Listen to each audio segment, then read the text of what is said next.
अस्सलाम वालेकुम। सत बिस्मिल्ला जी आया नु पंजाबी चैनल ने।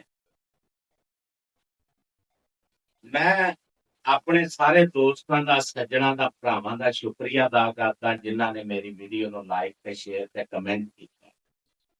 एक छोटा जिहा शेर पंजाबी का उन्होंने भरावां अगे गुजारिश जिन्होंने अजे तक चैनल सबसक्राइब नहीं किया वो चैनल को सबसक्राइब कर लो ताकि आने वाली हर वीडियो मज़ाहिया कहानी पंजाबी शेर तुहाडे तक पहुंचता रहे।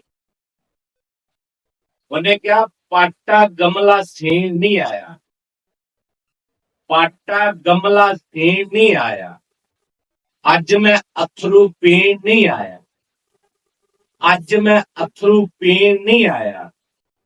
रब्बा केड़ी गलती हुई है, रब्बा केड़ी गलती हुई है, बूए ते मसकीन नहीं आया, बूए ते मसकीन नहीं आया। जो कुछ अपने बारे सुनिया सी, जो कुछ अपने बारे सुनिया मैनू आप यकीन नहीं आया, मैनू आप यकीन नहीं आया। पहली गल मैं आप नहीं जम्मिया, पहली गल मैं आप नहीं जम्मिया।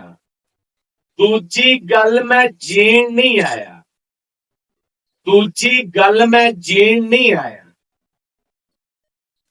लो जी तमाम दोस्त, उम्मीद आ शेयर पसंद आया होगा। लाइक शेयर ते कमेंट करना ना भुलिया जो ते चैनल नूं जेड़े भरावां ने सबसक्राइब नहीं किया वो भी कर लो। साडी बेनती है तुहाडे अगे। ते दूसरी गल ये कि सत बिस्मिल्ला जी आया नूं, सदा वसदे रहो। मां बोली पंजाबी